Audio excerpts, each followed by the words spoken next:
हक अल्लाह हक अल्लाह हक अल्लाह हक अल्लाह हक अल्लाह हक अल्लाह हक अल्लाह हक अल्लाह हक अल्लाह हक अल्लाह हक अल्लाह हक अल्लाह भाई इजाजत है? हक अल्लाह हक अल्लाह हक अल्लाह हक अल्लाह हक अल्लाह हक अल्लाह हक अल्लाह हक अल्लाह हक अल्लाह हक अल्लाह। बेटा क्या अरदास लेके आया बाबा जी से? मैं बाबा जी तो दास ले आया।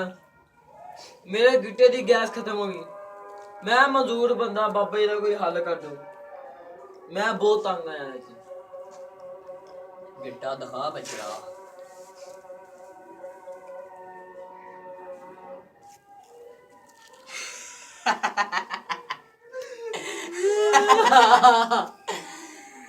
बाबे दी दस्तर चेदा भी है वह इलाज बचड़ा।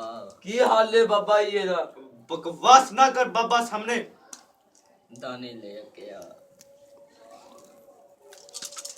हक फरीद या फरीद हेलो हक अल्लाह। बेटा जिन्नियां गीटियां डिगियां है ना ये सारे तेरे दुश्मन में देखते। बाबा जी दी जे जिन्ने दाने दे विच हैगे ਇਹ ਤੇਰੇ ਗਿੱਟੇ ਚ ਨੁਕਸ ਦੱਸ ਦੇ। की दस दे बाबा जी? ਇਹਦੀ ਹੱਡੀ ਨੂੰ ਗੈਸ ਹੋਈ ਹੈ ਬਾਬਾ ਜੀ। ਉਹ ਕਿੱਦਾਂ ਨਿਕਲਣੀ ਹੈ? ਇਹ ਫਿਊਜ਼ ਹੋਣਾ ਹੈ। ਤੇਰੇ ਗਿੱਟੇ ਦਾ ਫਿਊਜ਼ ਉੱਡ ਗਿਆ ਹੈ। ਐ ਜਾ ਕੇ ਫਿਊਜ਼ ਲਾ ਕੇ ਆ ਵਾਪ ਡਾਲਿਆ ਕੋ ਬਚੜਾ। ਬਾਬਾ ਜੀ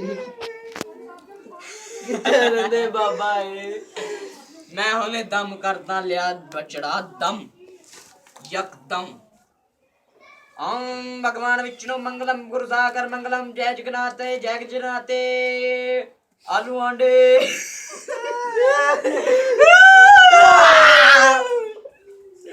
ओम भगवान ज्ञान गुरु सागर मंगलम भगवान विष्णु जय प्रतीक जय जय करवा जागर जय हनुमान ज्ञान गुरु सागर मंगलम भगवान विष्णु मंगलम करो कर करो जागर ओम भगवान विष्णु जू या बाबा जी की जय। उठ के खलो बचड़ा। बाबा जी दी जय बाबा जी दी जय। बचड़ा हुन खाली हाथ किवें जाएगा माल पानी तो बगैर रे बिटरवा।